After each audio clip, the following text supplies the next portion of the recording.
নিজের মাসিক অর্ধেক বেতন দিয়ে অভিনব জনমানব সেবা প্রকল্প চালু করল তৃণমূল কংগ্রেসের চম্পাগুড়ি অঞ্চল কমিটির সভাপতি পেশায় শিক্ষক অশোক বিশ্বকর্মা। শনিবার নাগরাকাটা ব্লকের চম্পাগুড়ি বাজারের ফুটবল গ্রাউন্ডে তৃণমূলের অঞ্চল সম্মেলন আয়োজন করা হয়। সম্মেলনের শুরুতেই প্রদীপ প্রজ্বলন করে জনমানব সেবা প্রকল্প চালু করলেন পশ্চিমবঙ্গ সংখ্যালঘু সেলের state vice president John Barla. সাথে ছিলেন তৃণমূলের ব্লক সভাপতি প্রেম ছেত্রী, পঞ্চায়েত সমিতির সভাপতি সঞ্জয় কুজুর, তৃণমূলের জেলার সাধারণ সম্পাদক অসিতাভ বোস। অশোক বিশ্বকর্মা জানিয়েছেন তার মাসিক বেতনের অর্ধেক ওই তহবিলে দান করবেন। সেখান থেকে চা বাগানের দুস্থ ও আর্তদের প্রয়োজনের সময় আর্থিক সহযোগিতা করা হবে। উল্লেখ্য, চম্পাগুড়ি গ্রাম পঞ্চায়েতের পুরোটাই চা বাগান ঘেরা। 7টি বাগান রয়েছে সেখানকার বাসিন্দাদের অভাবও যথেষ্ট। প্রতিটি বাগানে আমাদের 4 জনের একটি করে টিম কাজ করবে। কার কি প্রয়োজন তা দেখবে। হেল্পলাইন নাম্বারও এজন্য দেওয়া হচ্ছে। তিনি মুখ্যমন্ত্রী মমতা বন্দ্যোপাধ্যায়ের জনকল্যাণমুখী নানা প্রকল্পগুলি দেখে এ কাজে উদ্বুদ্ধ হয়েছেন বলে জানান। তার কথায়, মুখ্যমন্ত্রী যে মানুষের জন্যই নিবেদিত তার প্রমাণ আমরা ফের পেয়েছিলাম যখন 5ই অক্টোবর নাগরাকাটায় বিধ্বংসী প্লাবন হয়। তিনি দুবার এখানে ছুটে এসেছিলেন, সমস্ত ক্ষতিগ্রস্তদের সহযোগিতা করেন। আর আমরা এটুকুনি না করতে পারলে সেটা তো অন্যায় হবে। বিজেপি চা বাগান থেকে ভোট পেলেও শ্রমিকদের জন্য 1 নয়া পয়সাও খরচ করে না বলেও অশোকবাবু জানিয়েছেন। তবে নয়া অঞ্চল সভাপতির এই প্রকল্পকে স্বাগত জানিয়েছেন তৃণমূলের ব্লক প্রেম ছেত্রী, পঞ্চায়েত সমিতির সভাপতি সঞ্জয় কুজুর ও জেলা পরিষদের বন ও ভূমি কর্মাধ্যক্ষ গণেশ ওরাও ও তৃণমূল চা বাগান শ্রমিক ইউনিয়নের ব্রাঞ্চ প্রেসিডেন্ট আজাদ আনসারি।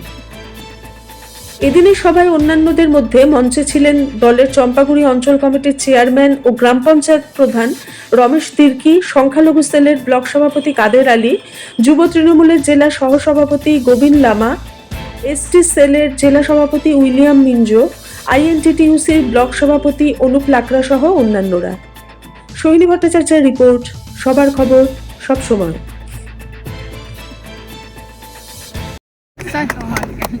অশোকবাবু, আমরা দেখলাম যে আজকে যে অঞ্চল সম্মেলনে নতুন একটা স্কিম আপনি উদ্বোধন করলেন। হঠাৎ কেন মনে হলো যে এখানে এই স্কিমটা চালু করার কথাটা? শুনেন, বিগত আমরা দেখেছি যে অনেক দিন থেকে যখন মমতা ব্যানার্জি এবং অভিষেক বন্দ্যোপাধ্যায়ের নেতৃত্বে আমাদের এখানে যে রাজ্যতে আমাদের তৃণমূল কংগ্রেসের সরকার আছে, দিদির আজকে 15 বছর পার হয়ে গেল, 3 বারের মুখ্যমন্ত্রী, কিন্তু দেখি বিজেপি অনেক জায়গায় অনেক রাজ্যতে আছে, কিন্তু বাঙালি কিন্তু ওদের কোনো প্রভাব পড়তেছে না। দিদিকে অনেকভাবে আমাদের এনআরজিএস বলেন, বিভিন্ন প্রকল্প যে আমরা রাজ্য সরকারের টাকা দিয়ে আমরা ওনাকে টাকা দিই, কিন্তু আমাদের টাকাটা কাইটে আমাদের রাজ্যকে যা বঞ্চিত করেছেন, তবুও কিন্তু দিদি একটা মহিলা হয়ে একটা 60-70 বছরের একটা লেডিস, অত বড় বড় লিডারের সঙ্গে একবারেই বাঘিনীর মতন লড়াই করে যাভাবে ওনারা লড়ে আজকে আমাদের কিন্তু সবাইকে উনি কিছু না কিছু দিয়ে যাচ্ছে, বাড়ি দিয়ে যাচ্ছে। আমাদের বাড়ি কাটা হচ্ছে পিএমজেএস, কিন্তু প্রধানমন্ত্রী আবাস যোজনা কিন্তু দিদি দিচ্ছে, 100 ডেজ কাটা হচ্ছে দিদি দিচ্ছে, বিভিন্ন প্রকল্প দিয়ে আমাদের কিন্তু লোকে উপকৃত করতেছেন। আমরাও একজন শিক্ষক, আমরাও একজন চাকরি আমাদের এই গভর্নমেন্টে করি।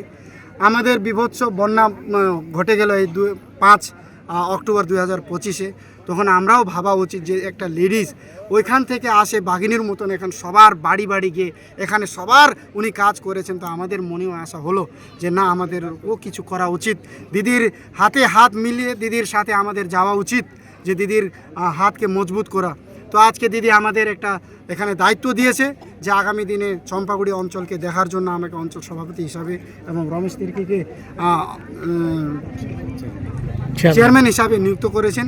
তো আমি আমার নিজের স্যালারিতে আমি কোনো টাকা কোনো ফান্ড কোথাও থেকে না নিয়ে, কিন্তু আমরা সবাই মিলে আমার ফ্যামিলি থেকে কথা বলে আমি কিন্তু আমার হাফ স্যালারি জোনটা আছে, আমি গত 5 অক্টোবর থেকে আজ অবধি 3 মাস 4 মাস থেকে আমি কোথাও না কোথাও কিছু না কিছু করব বলে ভাবছিলাম, কিন্তু দিদি অলরেডি সবাইকে করে দিয়েছে। অনেক লোক হেল্প করেছে আমাদের এই বন্যাতে, কিন্তু বিজেপি সরকার এবং কেন্দ্র থেকে কোনো সাহায্য আসলো না।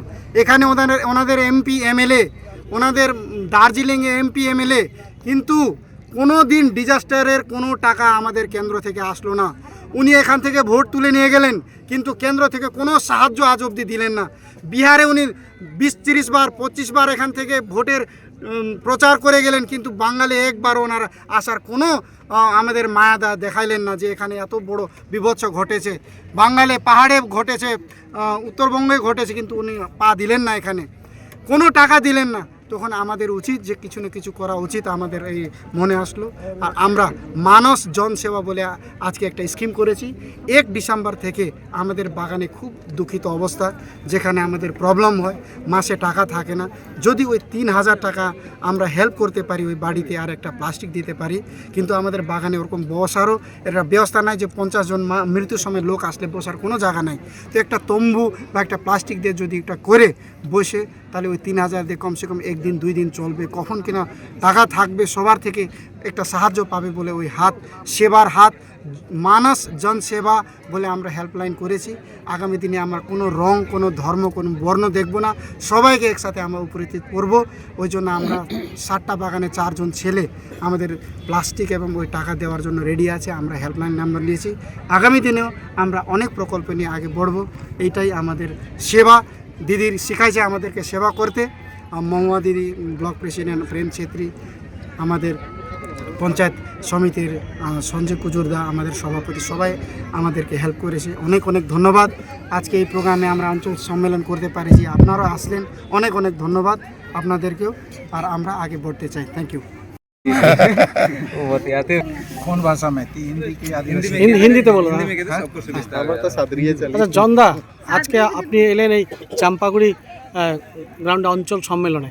আজকে দেখা গেল যে অঞ্চল সভাপতি এবং চেয়ারম্যানের উদ্যোগে নতুন একটা স্কিম এরা চালু করলো। এই বিষয়টা নিয়ে আপনি কীভাবে দেখছেন বিষয়টা? খুবই ভালো। আজকে প্রথমবার আমি দেখছি এই সুবিধাগুলা সব জায়গা ইমপ্লিমেন্ট হয় নাই, কিন্তু আজকে আমাদের ভাই অশোক ভাই আর রমেশের ভাইয়ের উদ্যোগে এই যে হেল্প লাইনে, মানে চম্পাগুড়ি অঞ্চল সভাপতি শ্রী অশোক বিশ্বকর্মা জি, এটা প্রথমবার হচ্ছে এখানে।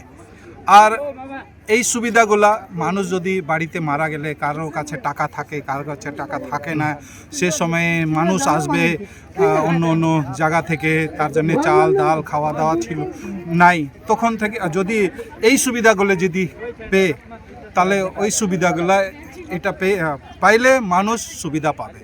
আর এটা সব থেকে বড় কাজ। এই সময়ে যে এনারা দাঁড়াচ্ছেন, এই উদ্যোগটা নিয়েছেন, এটা খুবই ভালো। আগামী দিন এটা নিয়ে আরও সমাজের আরও উত্থান হবে, হেল্প হবে। হ্যাঁ, সবসময় মানুষের কাছে টাকা পয়সা থাকে না। আর আমি আমার ভাই বিশ্বকর্মা অশোককে অনেক অনেক ধন্যবাদ। আগামী দিন এইভাবে মানুষের পাশে থাকো, আর আমিও পাশে থাকবো। আমি নিশ্চয়ই আমার মাইনরিটি